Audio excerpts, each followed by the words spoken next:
Nah, cara menangkal virus BEJ, teman-teman semua, ya. Ini saya kasih pola, teman-teman. Saya kasih pola buat teman-teman semua. Ya, bisa dicatat, silakan gitu ya. Dan pola ini saya berusaha sekuat mungkin untuk melakukan secara terus-menerus gitu. Itu saya belajar terus, teman-teman. Jadi kalau ada something problem, ada masalah atau ada rintangan, tantangan gitu ya, saya tidak nyari alasan, saya tidak menyalahkan orang lain gitu. Paling yang ada evaluasi, apa nih yang bisa kita pelajari, apa nih yang bisa ini, apa yang bisa kayak gitu. Jadi ini rumus, teman-teman, pola. Dan saya dapatkan dari hasil berbelas tahun ya pembelajaran saya di dunia pengembangan diri. Saya nggak tahu di buku-buku ada nggak kayak gini polanya. Mungkin ada, cuman beda nama. Tapi buat saya pola ini jadi pakem ya, jadi rumus buat saya sendiri. Nah, jadi semua ini tentang pola, teman-teman semua. Nanti mudah-mudahan bisa dipakai teman-teman mahasiswa OKK gitu ya. Ketika mendapatkan masalah, kan nggak mungkin lurus aja gitu ya. Itu hati-hati tuh kalau kita kuliah lurus aja nggak ada masalah gitu ya. Bahaya itu sebenarnya. Tapi bukan berarti kita harus cari masalah ya. Masalah bukan untuk dicari, tapi untuk dihadapi. Nah, tentunya kita semua punya masalah. Kalau ada orang yang bilang, saya nggak punya masalah, Kang, di situ masalahnya berarti. Jadi, sejatinya setiap manusia dilahirkan di muka bumi ini ya pasti masalah. Gitu ya. Buktinya apa? Buktinya kita nangis ketika lahir, gitu ya. Apa masalah anak bayi? Lapar gitu ya.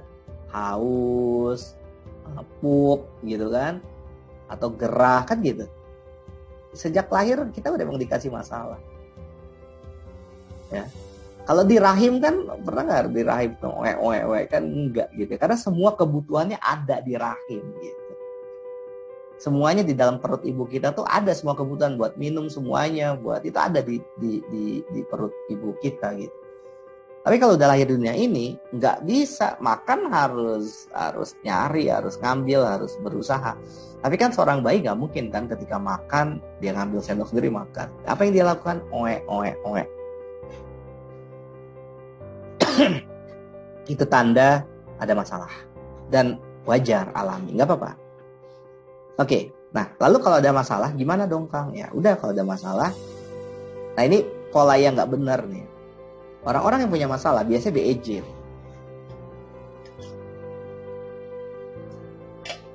Kelihatan kok, teman-teman, kelihatan sekali, terlihat sekali, terasa sekali, gitu ya. Blame, excuse, justify. Ya Kang, ini karena itu, karena ini gitu ya. Alasan nyalain aja terus. Nah, ketika BEJ pasti EGP, tahu pasti EGP, Kang. Emang gue pikir, jadi acuh, cuek. Ada juga yang EGP-nya EGP pelarian.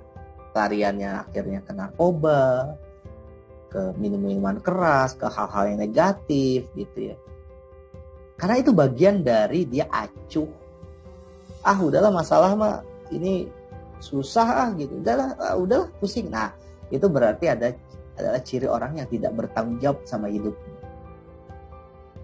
Kalau udah EGP, ya udah. Evaluasinya apa?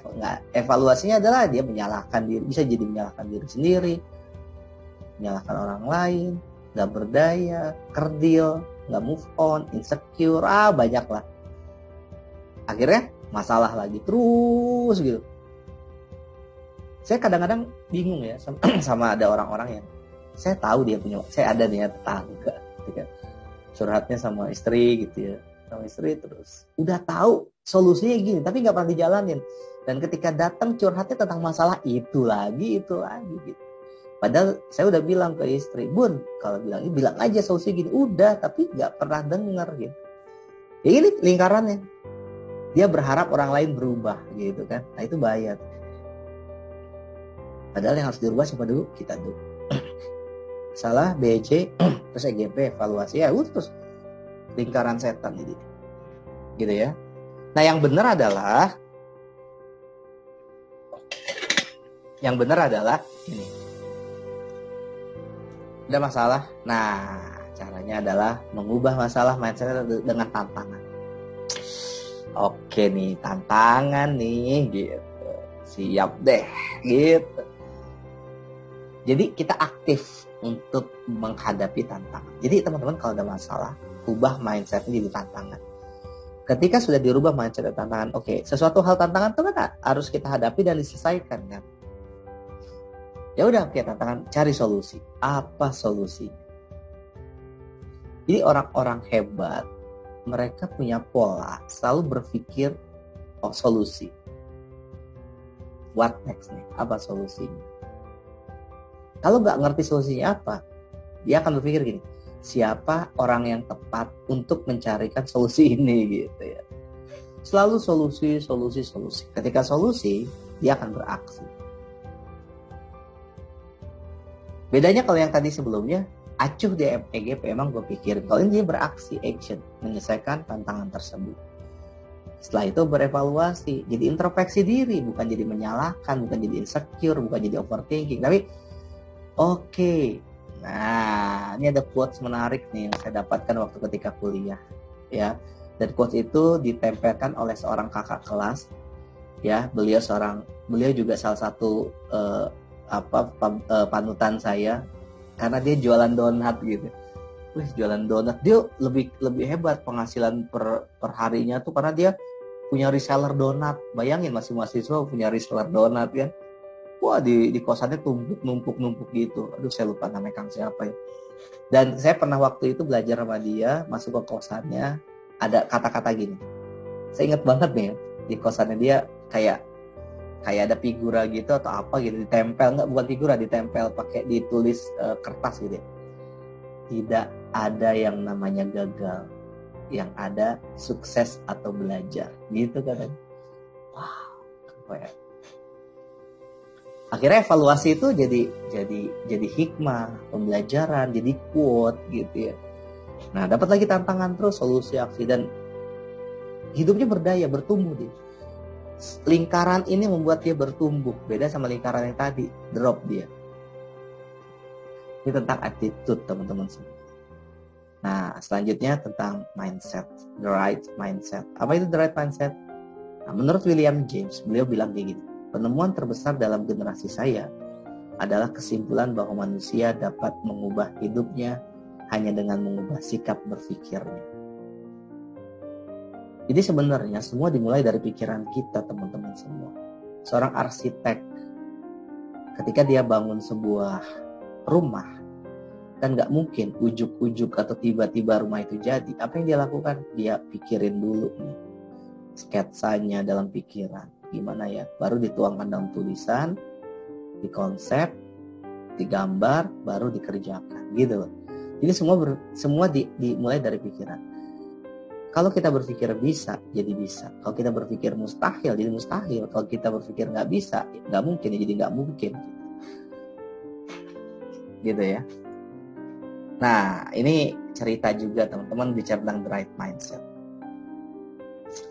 Cerita tentang dua orang sales ingin menjual dan mengembangkan sepatu di daerah pedalaman Afrika. Suatu hari ada produsen sepatu besar, dia pengen ekspansi ke pedalaman Afrika.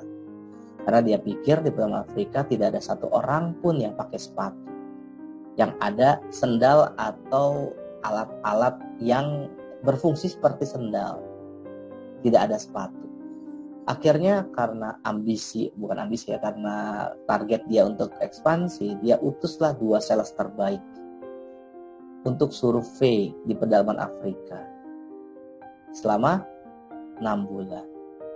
Diutuslah dua sales terbaik, tempatnya sama, durasinya sama, yang disurvei juga sama, penduduknya sama, semuanya sama.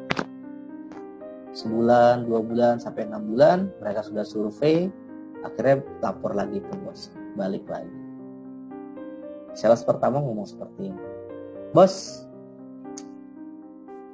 kayaknya nggak mungkin bos. Loh, kenapa nggak mungkin?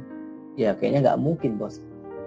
Kita nggak mungkin bisa ekspansi ke pedalaman Afrika. Ya kenapa? Kok nggak mungkin? Nggak bisa? Mustahil kenapa? Ya jelas lah bos, coba lihat bos. Nih data-data edukasi, data-data. Tidak ada satu orang pun yang pakai sepatu bos. Gak mungkin bos, gak mungkin. Karena tidak ada satu orang pun yang pakai sepatu.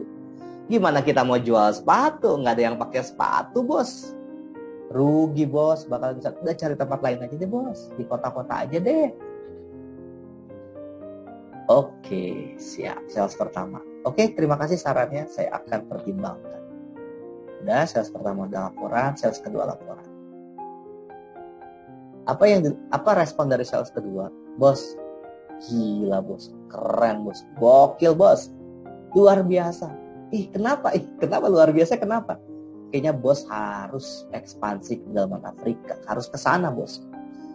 Udahlah, keren banget bos. Potensi pasarnya dahsyat banget. Iya, kenapa? Why? Kenapa kamu bilang kayak gitu? Coba bayangin bos ya, karena di sana tidak ada satu orang pun yang pakai sepatu. Tinggal kita edukasi ke mereka pentingnya sepatu. Bos keluarin sepatunya yang mungkin yang murah-murah dulu bos, gitu ya, yang dekat dengan mereka. Kita edukasi mereka. Boom, bos meledak. Kita satu-satunya pemain sepatu yang menguasai pasar di sana.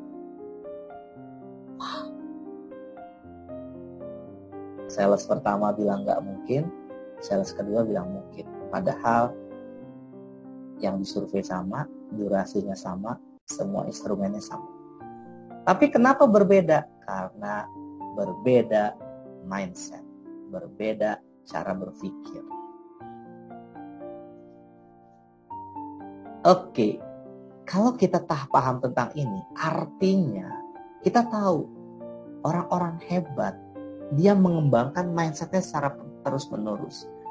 Makanya kalau teman-teman searching, belajar lagi, ada yang namanya growth mindset, ada fixed mindset.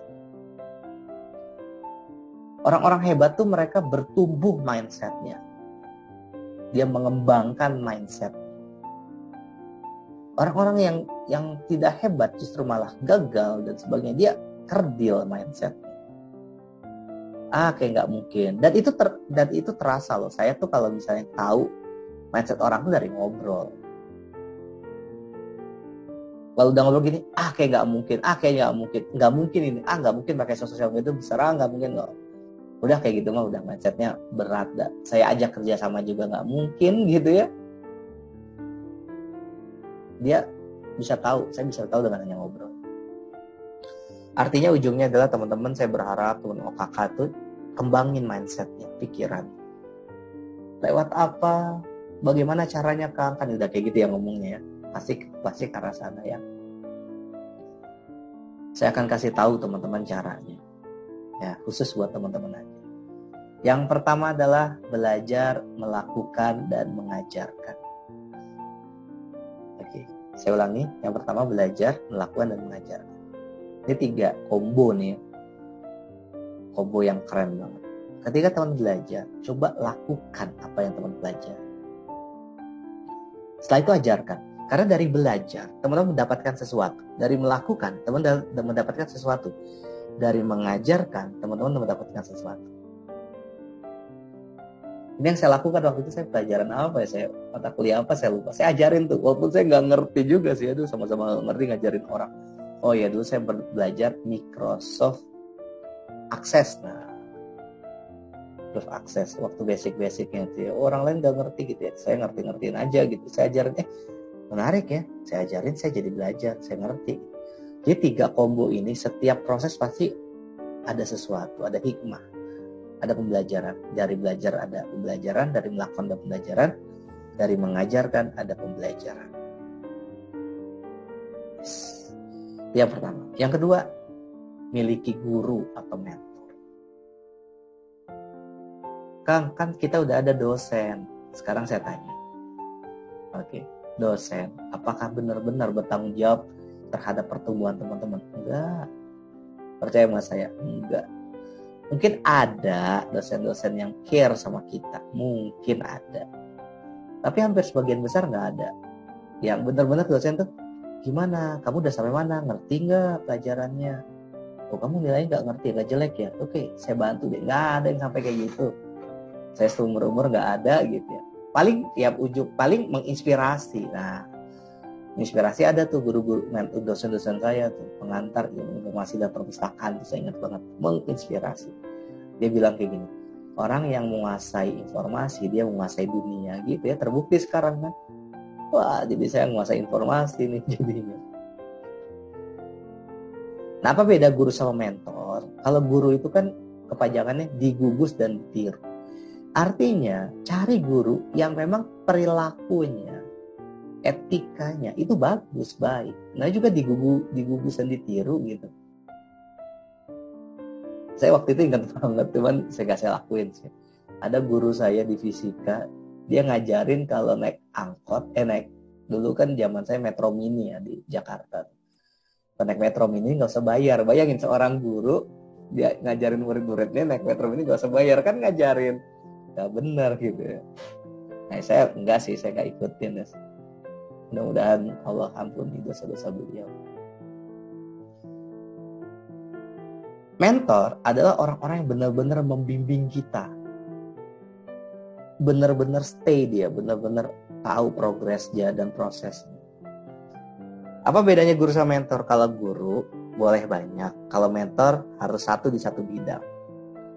Contoh misalnya teman pengen berbisnis, pengen punya usaha, atau pengen jadi sutradara, pengen buat film. Guru film, ya banyak boleh. Tapi kalau mentor film harus satu gitu. Pengen bisnis, guru bisnis banyak boleh. Tapi kalau mentor bisnis harus satu gitu loh. Nah, miliki nih dua ini nih, guru dan mentor. Kalau guru gampang lah ya. Kalau mentor yang berat luar biasa. Karena harus ngomong, Pak, Bu, mau nggak jadi mentor saya? Oh, itu kalau udah dapat mentornya tuh keren banget teman-teman. Yang ketiga, berani mencoba. Coba teman-teman selalu berani mencoba dengan tantangan-tantangan yang ada ya, insya Allah.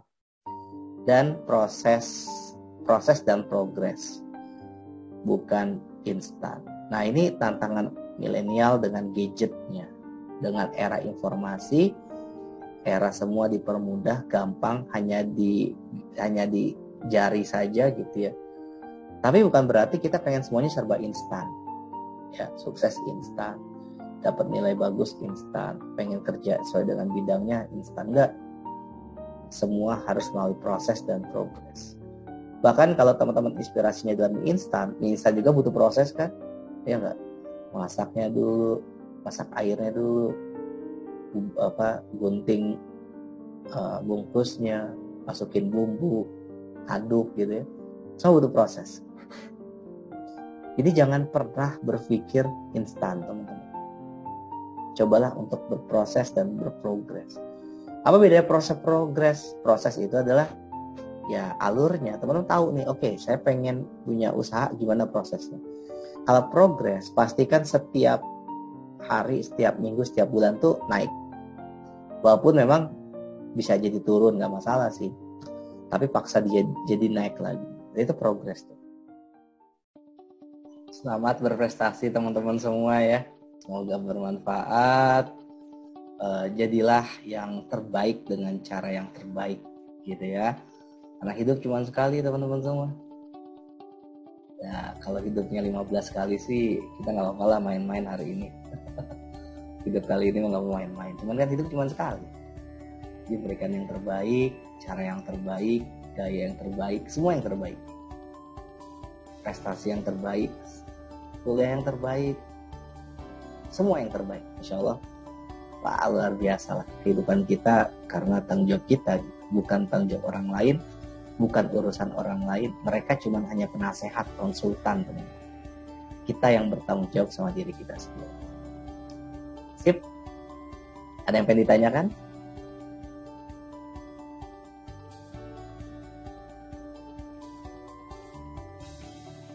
Clear ya? Oke, siap teman-teman semua. Resmi untuk program OKK Duta Literasi saya tutup, dan teman-teman tidak bertanggung jawab lagi terhadap Duta Literasi. Nanti insya Allah tim Buku Langka Indonesia yang akan menghandle semuanya. Kalau ada misalnya ada yang masih bertanya, nggak apa-apa bilang aja Pak, maaf, silakan langsung aja ke CS, tapi kita kasih nomor CS-nya ya, supaya nanti CS yang menjawab semuanya, atau ke saya juga nggak apa-apa sih. Gitu Zahra, ada yang pengen disampaikan sebagai koordinator? Mohon maaf ya teman-teman kalau saya ada salah, mungkin saya kadang ngeselin gitu ya, ini Kang Mukti ini gitu ya, semua diserahkan dan sebagainya. Ya mohon maaf yang sebesar-besarnya ya. Gimana Zara, ada yang mau disampaikan sebagai koordinator? Mungkin saya ada yang mau, karena kan kelahiran juga ya Kang ya, sepertinya sekarang gitu kan juga. Mungkin saya ada yang mau disampaikan mewakili teman-teman. Siap.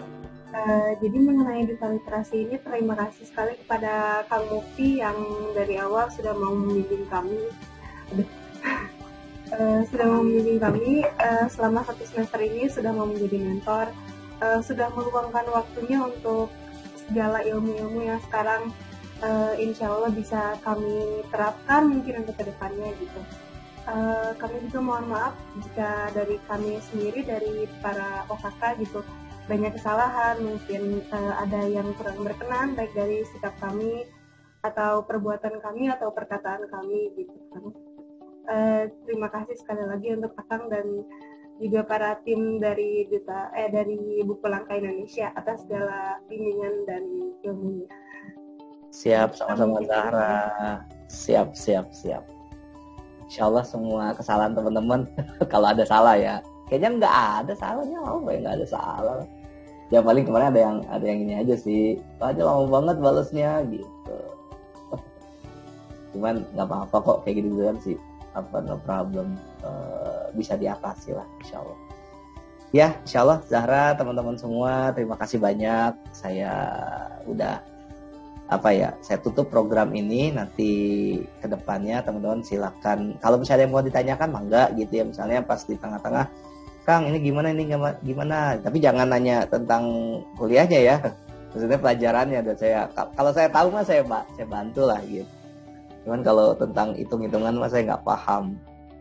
Nanti misalnya kalau Kang Mufti bisa nggak kalau nerbitin buku nih, ada yang nerbitin buku, wah senang sekali, bisa mangga gitu ya.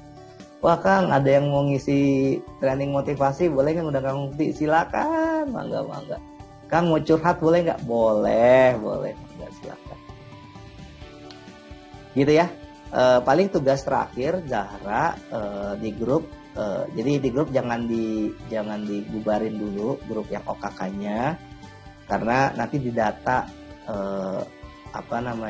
alamat lengkap. Terus karena nanti ongkir teman-teman yang nanggung ya, paling cuma sekilo lah, kalau dari Bandung paling 7.000 8.000 lah, kalau bukunya udah jadi gitu. Terus satu lagi minta untuk di share PO-nya, nanti kita akan adakan PO, covernya juga sedang lagi dibuat prosesnya. Jadi paling kalau untuk secara program teman-teman udah selesai, paling di grup itu jangan dibubarin dulu, karena saya masih butuh data untuk alamat ongkirnya gitu ya Zara ya. Sip. Kalau yang lain gimana, ada yang pengen disampaikan atau udah diwakilkan semua sama Zahra? Arum gimana Rum? Sudah diwakilkan kan sama Zahra. Kenapa? Sudah diwakilkan. Oh, sudah diwakilkan, siap. Nadia gimana Nadia? Udah diwakilin sih Kang sama Zahra, cuman dari aku pribadi juga mau ngomong makasih juga buat Kang Mufti sama teman-teman semua, udah 1 semesternya udah bareng-bareng juga, banyak belajar juga aku di OKK ini. Jadi makasih banyak buat Kang Mufti sama teman-teman semua, gitu kali Kak. Siap, makasih sama-sama Nadia ya.